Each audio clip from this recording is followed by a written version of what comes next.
Assalamualaikum warahmatullahi wabarakatuh. Selamat pagi, salam sejahtera untuk kita semua. Alhamdulillah, puji syukur kepada Tuhan Yang Maha Esa, kita bisa berkumpul lagi di kegiatan Rabu Ilmiah atau Wednesday Scientific Meeting Rumah Sakit Unram pada hari ini, tanggal 25 November 2020. Saya ucapkan terima kasih banyak kepada Bapak Ibu dokter yang telah hadir pada pagi hari ini. Semoga Bapak Ibu dalam keadaan sehat walafiat. Amin. Jadi perkenankan saya Ika memandu kegiatan pagi ini. Insya Allah 1 jam ke depan. Pada kesempatan kali ini Rabu Ilmiah akan diisi oleh Dr. Muhammad Rizky, spesialis patologi klinik, dengan tema tren pemeriksaan RT-qPCR di Rumah Sakit Universitas Mataram. Untuk mempersingkat waktu, saya langsung mempersilakan Dr. Rizky untuk menyampaikan materi pada pagi hari ini.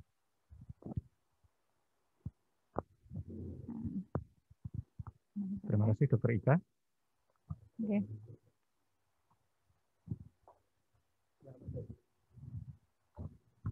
Tes. Ini bagus. Terima kasih Dr. Ika. Jadi untuk kesempatan pagi hari ini kita akan menyampaikan tentang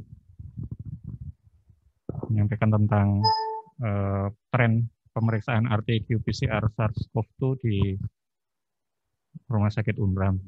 Harapan kami ini bisa memberikan gambaran bagi Bapak Ibu sejawat sekalian tentang bagaimana kondisi pemeriksaan PCR dalam 7 bulan terakhir, April sampai November ini.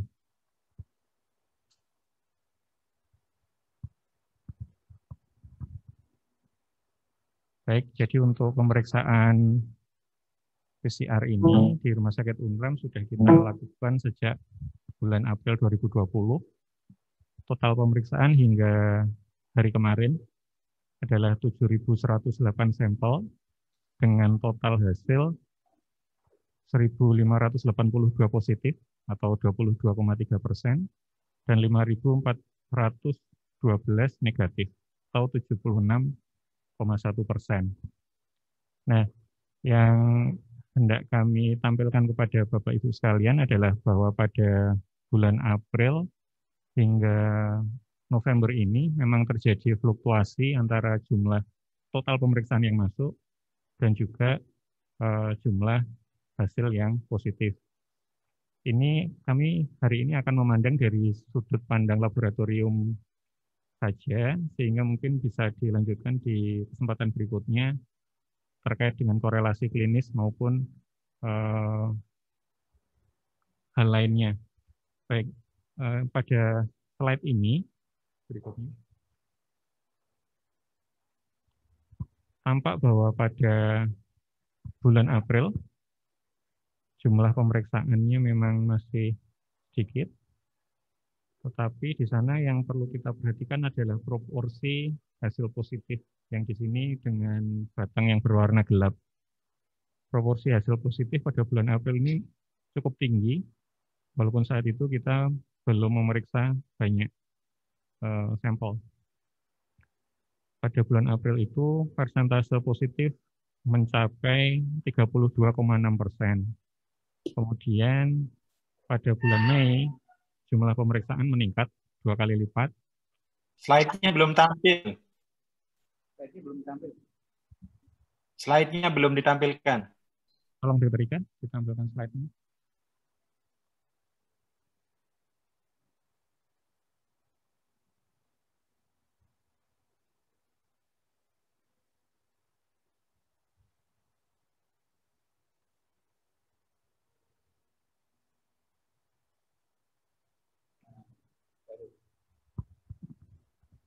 Oh ya. Baik, kami ulangi kalau gitu. Pada bulan April ini kita memeriksa total 227 sampel dengan hasil positif 74 dan negatif 148, sehingga persentase kepositifan adalah 32,6%.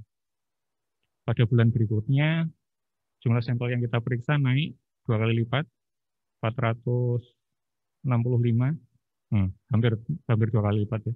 Kemudian jumlah positifnya 47, jadi persentase positifnya ini 10,1%. Ini sempat turun memang di bulan Mei dan di bulan Juni, di mana saat itu memang pemeriksaan sangat gencar dilakukan, termasuk kontak tracing, kemudian pemeriksaan mandiri, sehingga persentase positif di bulan Juni ini, walaupun jumlah pemeriksaannya 1.970, persentase positifnya hanya 17,2% saja.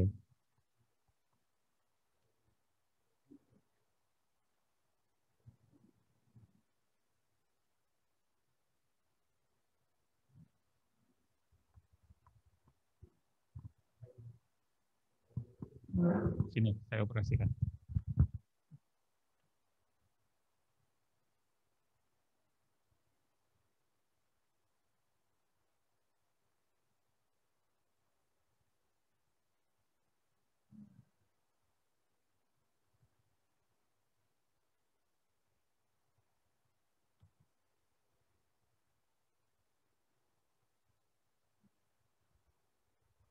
Kita tambah ya. Sampai di bulan Juli, jumlah pemeriksaan masih 1.720.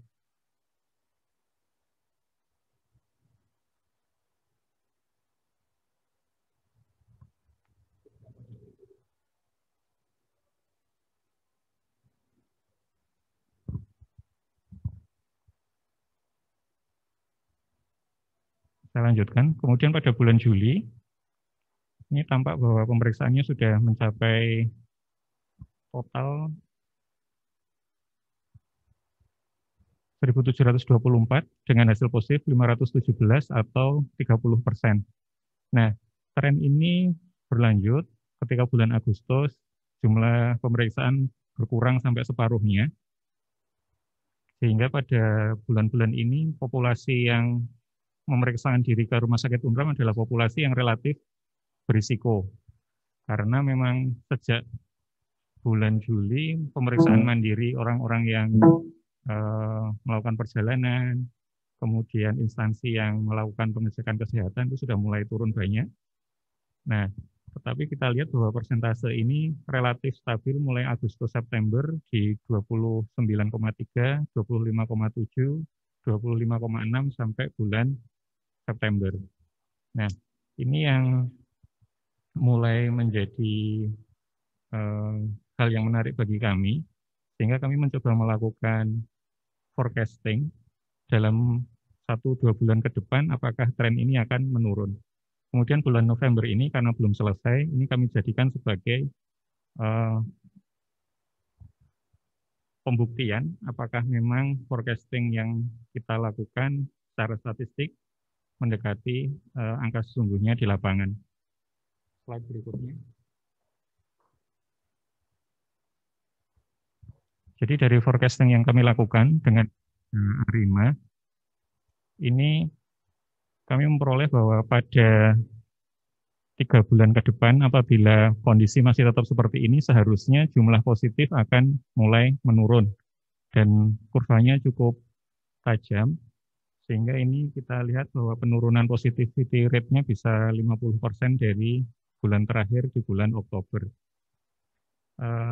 Kita tunggu beberapa hari lagi sampai akhir November, apakah mulai. Pada slide berikutnya. Nah, pada slide berikutnya tampak bahwa seharusnya kalau sesuai dengan prediksi statistik ini, pada bulan November angka kepositifan ada di sekitar 6 atau 7% dari seluruh pemeriksaan di Rumah Sakit UNRAM. Nah, ini adalah gambaran singkat tentang tren pemeriksaan laboratorium di Rumah Sakit UNRAM. Selain bahwa kami ingin menunjukkan tren ini, kami juga ingin menyampaikan kepada Bapak Ibu bahwa data di Rumah Sakit UNRAM sudah kita tata untuk memudahkan kita melakukan telaah terhadap kasus yang ada di rumah sakit ini. Ini kami sedang perkuat SIM RS juga, sehingga kasus-kasus yang lain pun akan bisa kita lakukan telaah serupa. Kemudian untuk PR kita berikutnya, saya rasa adalah kita perlu melihat bagaimana tren lab lain di NTB, di Indonesia, dan bagaimana tren keparahan klinis pasien COVID ini. Karena memang kami lihat ketika kami lakukan uji korelasi, jumlah positif ini berkorelasi positif dengan R 0,82 terhadap jumlah pemeriksaan. Sehingga semakin sedikit pemeriksaan yang masuk, secara statistik memang akan semakin sedikit jumlah positifnya. Nah, kita belum bisa menyimpulkan apakah persentase positif yang menurun ini diakibatkan oleh jumlah kunjungan pasien yang menurun atau memang benar karena proporsi pasien positif yang di lapangan sudah benar-benar menurun. Jadi ini memang perlu telaah lebih lanjut. Harapan kami tren paparan singkat ini bisa menjadi pemicu kita untuk menganalisis lebih lanjut. Dan harapan kami terutama dalam waktu dekat kita bisa melakukan telaah apakah positif yang ada di bulan April, Mei, Juni, Juli, Agustus, September, Oktober, November ini menurun keparahan klinisnya. Karena kalau memang seperti itu berarti ada sedikit kabar gembira untuk kita setidaknya. Dan juga kita perlu melihat apakah jumlah positif yang menurun ini, karena tadi korelasinya 0,82 dengan jumlah kunjungan, apakah ini disebabkan oleh turunnya kunjungan atau memang karena proporsi pemeriksaan yang positif memang benar-benar sudah menurun. Demikian saya rasa secara singkat yang dapat saya sampaikan, Dr. Ika. Saya rasa bisa kita lanjutkan dengan diskusi. Iya, terima kasih banyak Dr. Rizky. Baik, itu penjelasan singkat dari Dr. Rizky mengenai track PCR di Rumah Sakit Unram. Mungkin bagi Bapak Ibu dokter yang sudah hadir pada Zoom meeting ini bisa bertanya atau memberi tanggapan, Dok, bisa melalui chat atau langsung bertanya melewat.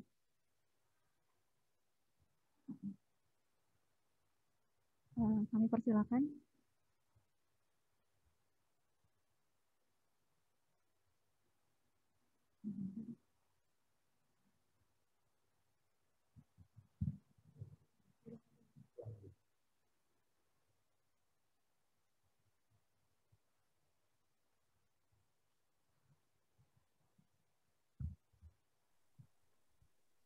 Izin bertanya.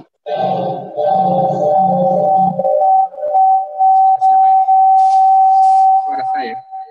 Oke. Izin bertanya, Dokter Ika.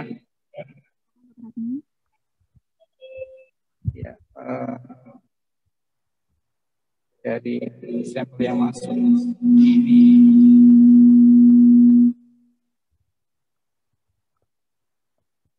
apakah jika dianalisa dari sampel rujukan dan sampel internal, apa ada perbedaan trennya?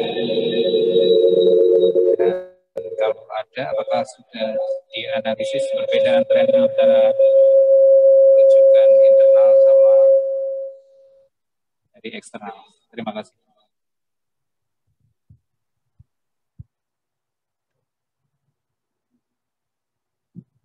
Maaf, Dr. Hagni, bisa diulang pertanyaannya?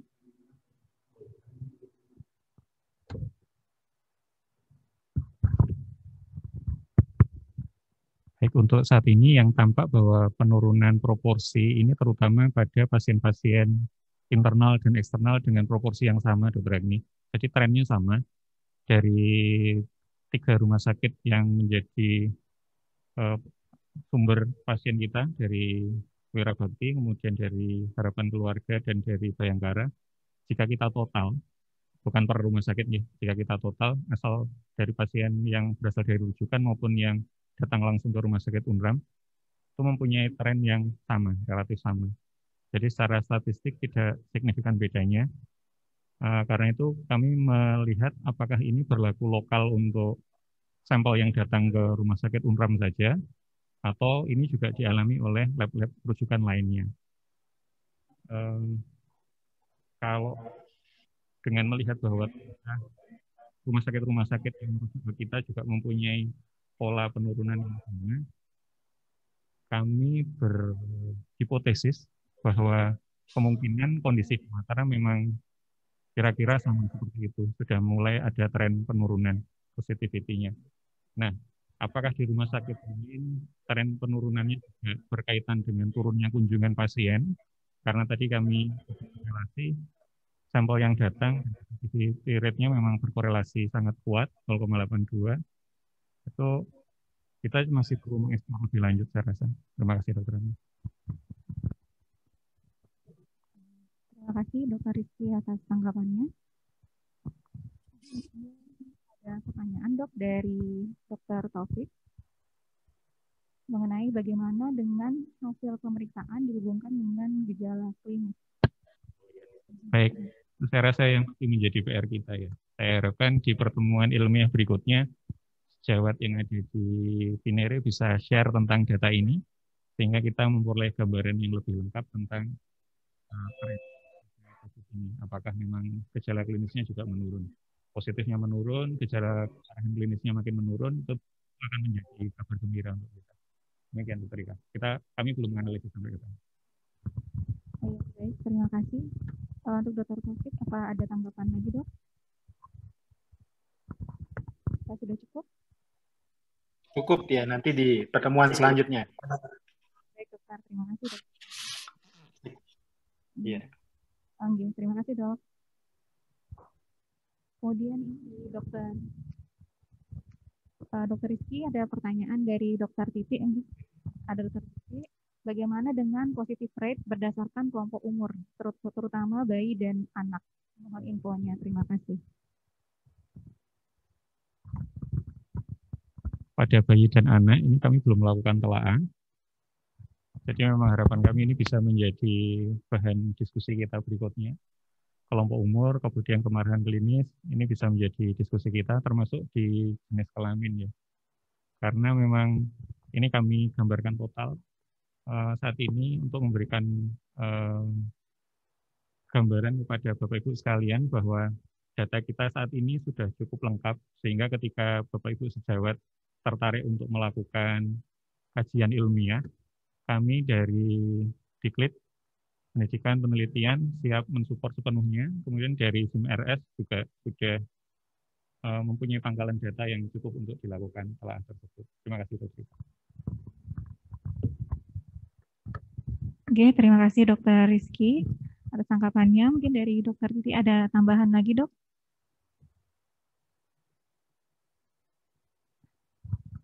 Termasuk tambahan juga Dr. Ika, bahwa dari positif tersebut sebenarnya kita masih bisa telah lebih lanjut karena target gen yang kita gunakan kan ada beberapa ya. Di bulan April kita menggunakan target gen N1, N2 sesuai standar USCDC. Kemudian di bulan Mei selain N1, N2 kita tambahkan ORF1AB, E, dan RDRP sesuai Chinese CDC. Kemudian pada bulan Juni-Juli kita tambahkan lagi ERDRPN, sehingga saya rasa kita bisa melakukan banyak penelusuran terkait data dari COVID ini sendiri. Nah, ini belum dengan kondisi klinis, mungkin parameter laboratorium.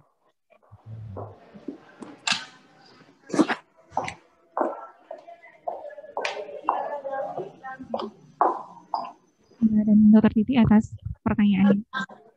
Kemudian ini, Dok. Kita pulang gambaran.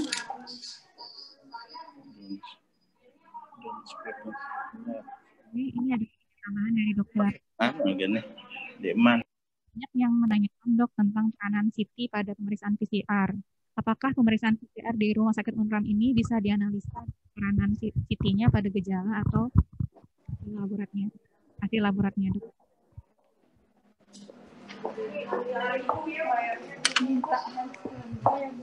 Ada data juga cukup terbuka untuk dilakukan telaah, walaupun sebenarnya dari pandangan kami dari laboratorium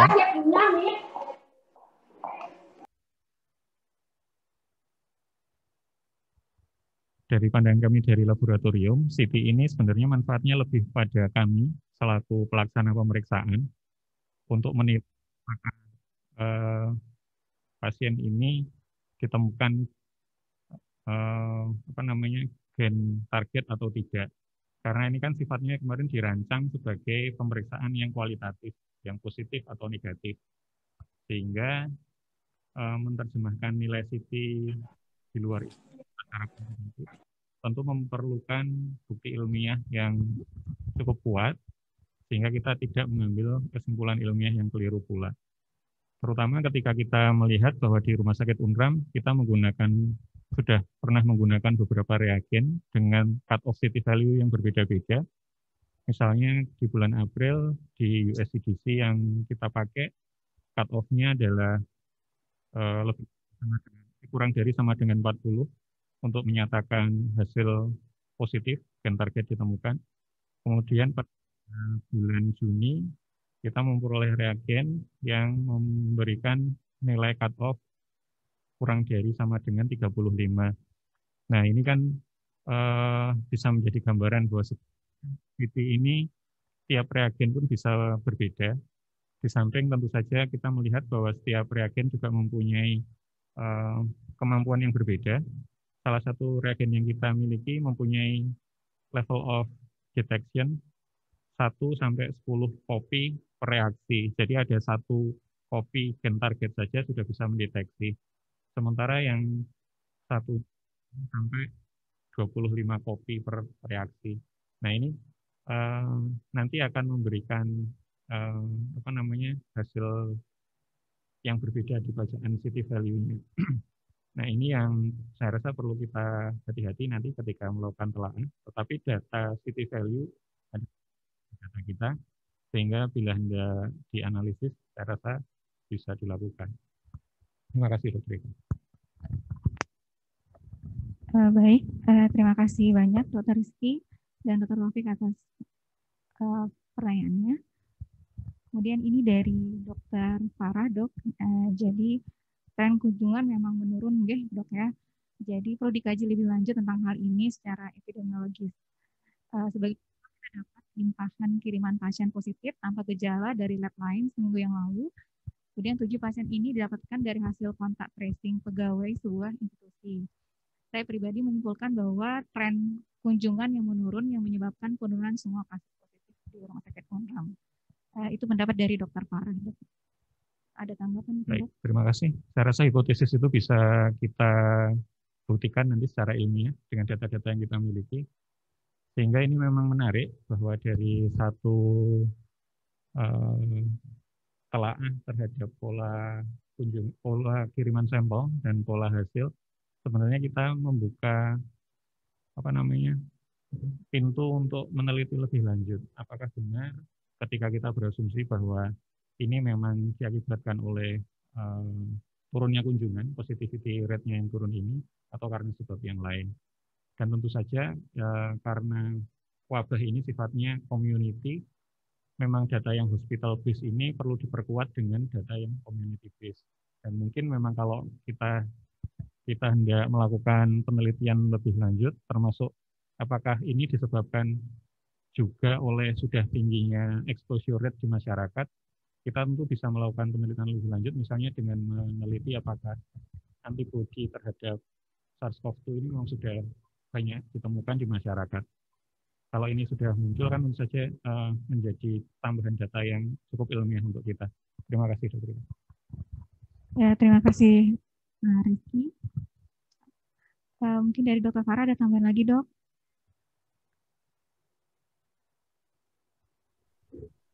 Cukup dulu. Nanti kita ngobrol lagi di belakang. Ya, terima kasih, Dr. Farah. Kemudian kita lanjutkan nih, Dok, ya, dari Dr. Widi.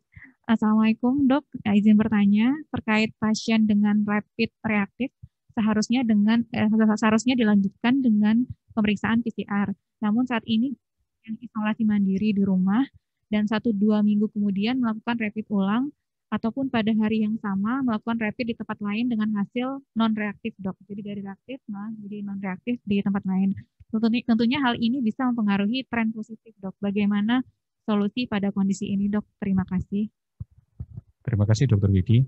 Jadi untuk solusi dari konfirmasi data seperti ini, tentu saja kita melakukan studi ke community ya. Jadi memang kita melakukan pemeriksaan ke masyarakat dengan teknik sampling yang baik, sehingga kita bisa mendapatkan jumlah sampel yang cukup dan mewakili populasi.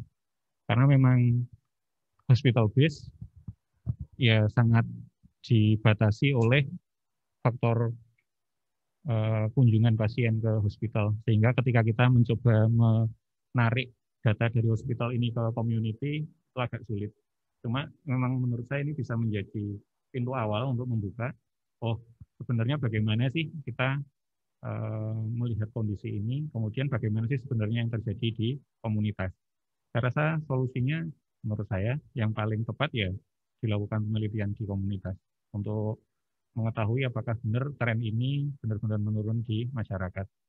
Dan kalau melihat pengamatan kita sekilas, memang ada beberapa hal yang sepertinya harus kita konfirmasi di lapangan ya, termasuk apakah memang antibodinya sudah terbentuk. Apabila ya, itu kan akan berpengaruh ke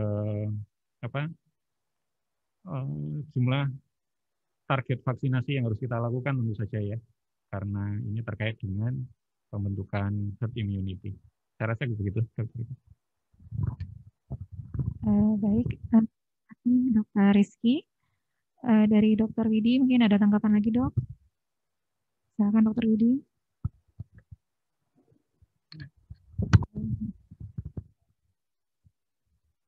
Oke, izin saya Dr. Hakmi mau menambahkan terkait dengan pertanyaan Dr. Widi ya. Untuk bagaimana mengetahui gambaran sebenarnya terkait dengan kondisi COVID di lapangan, tentu kita tidak bisa rely on pada hasil rapid, ya.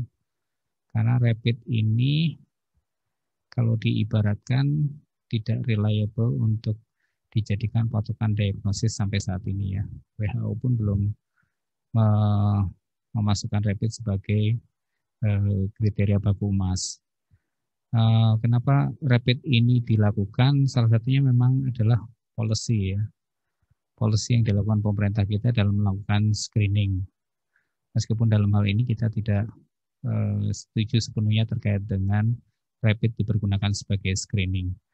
Nah, yang perlu dilihat itu sebetulnya apa sih kriteria tren epidemiologi yang menurun pada kasus COVID? Itu setidaknya ada 3 indikator. Yang pertama itu adalah jumlah pemeriksaan ke laboratorium itu sampelnya harusnya semakin banyak. Dan yang kedua, hasil positif dari jumlah sampel yang semakin banyak itu positivity rate-nya semakin menurun.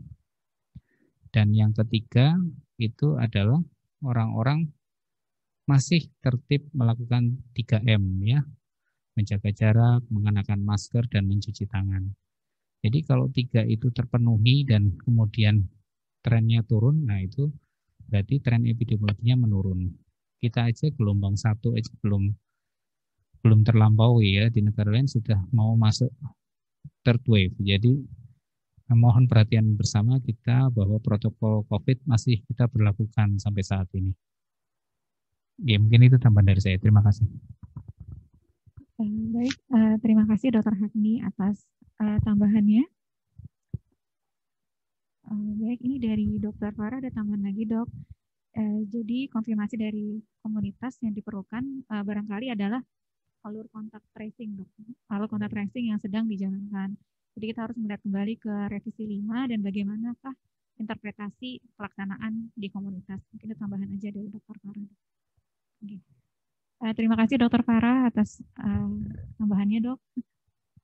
Dari dokter yang lain mungkin ada yang ingin ditambahkan lagi, Dok. Diskusi masih dibuka hingga setengah jam ke depan.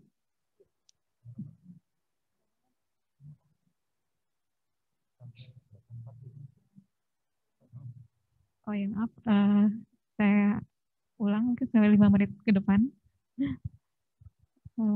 Ada tambahan lagi, Dok?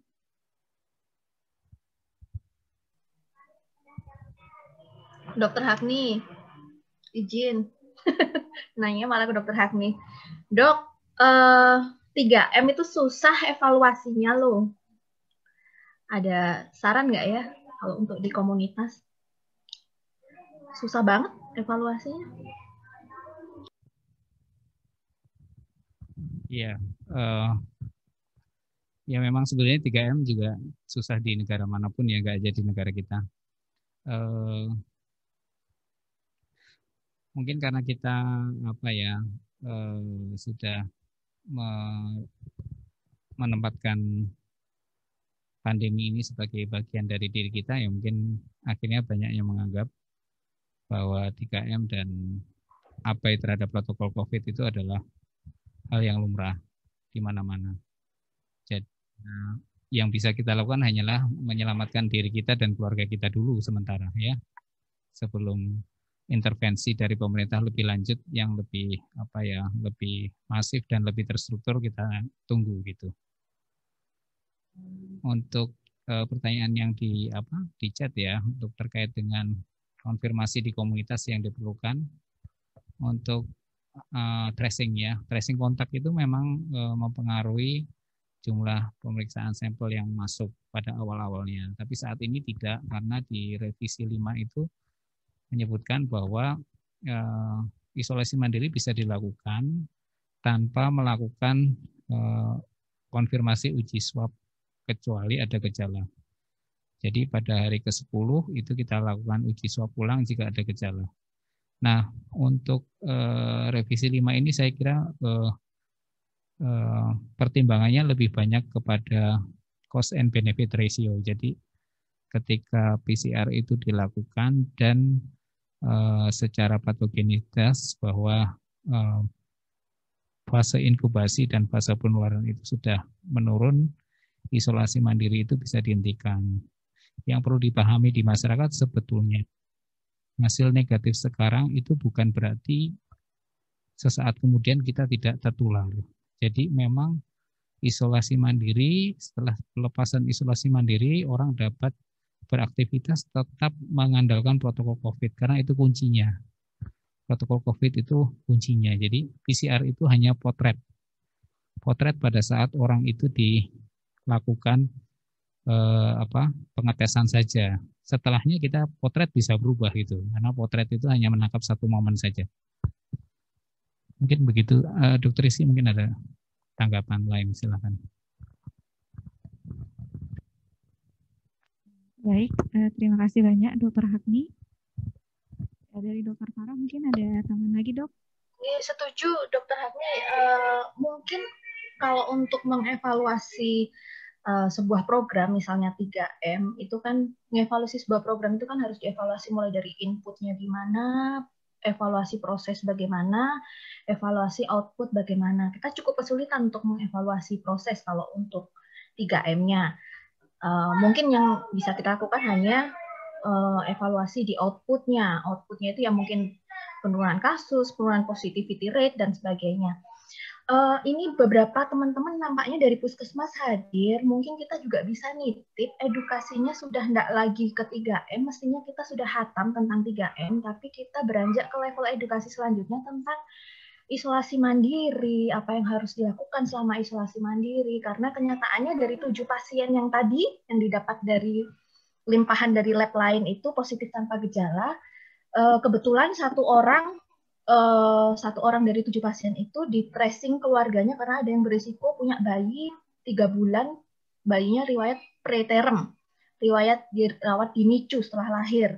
Nah, itu ternyata bayinya yang positif, istrinya tidak. Nah, hal-hal ini barangkali menjadi acuan teman-teman di Puskesmas bahwa isolasi mandiri belum dipahami secara utuh oleh masyarakat. Jadi, edukasinya udah next step forward, sudah nggak lagi 3M. 3M mestinya hatam. Begitu saya rasa titipannya untuk teman-teman Puskesmas, kebetulan banyak yang hadir pagi ini. Makasih. Terima kasih banyak Dr. Farah. Oke. Baik, Dr. Rizky ada tambahan. Terima kasih. Jadi wrap up yang bagus sekali. Jadi memang sebenarnya ketika kita ingin memecahkan suatu masalah, hal terbaik yang kita lakukan adalah satu langkah di depan masalah tersebut. Jadi harapan kami tadi kami sampaikan bahwa ketika tren ini kami analisis, kami melakukan forecasting dengan melihat bagaimana kira-kira nanti hasil positivity rate di akhir bulan November ini. Nanti kita lihat beberapa hari lagi setelah selesai kita menjalani bulan November ini, apakah memang sesuai dengan itu atau tidak. Tetapi ini adalah sesuatu yang tampak di lab kami. Di balik turunnya tren itu banyak hal yang bisa mempengaruhi. Pertama tadi mungkin kunjungan, mungkin juga memang benar-benar kasusnya menurun di lapangan karena kasusnya menurun sehingga kunjungannya menurun dan lain sebagainya.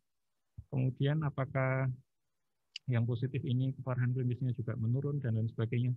Ini banyak hal yang seharusnya bisa kita telusuri lagi, Dr. Ika.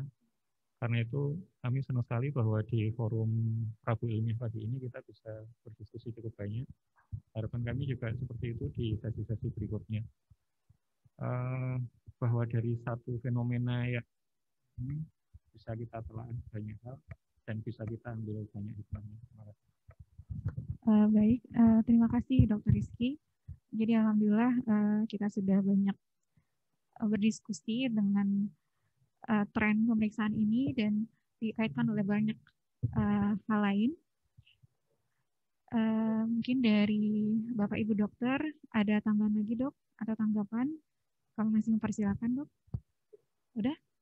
Oh ya, baik. Jadi dari diskusi pagi ini mungkin saya cukupkan dulu, nggih. Kami cukupkan dulu. Terima kasih banyak atas kehadiran Bapak Ibu dokter pada pagi hari ini. Semoga dari diskusi kita hari ini itu bisa membuka peluang untuk diskusi-diskusi berikutnya dan banyak yang bisa kita ambil atau pelajari dan bermanfaat dan berkah untuk Rumah Sakit Unram dan seluruh Indonesia pada umumnya. Jadi baik, saya cukupkan hari ini. Terima kasih atas kehadiran Bapak Ibu sekalian. Selamat pagi. Wassalamualaikum warahmatullahi wabarakatuh. Waalaikumsalam warahmatullahi wabarakatuh. Terima kasih semuanya. Terima kasih. Terima kasih teman-teman Puskesmas sudah hadir. Ye. Terima kasih semua. Ye.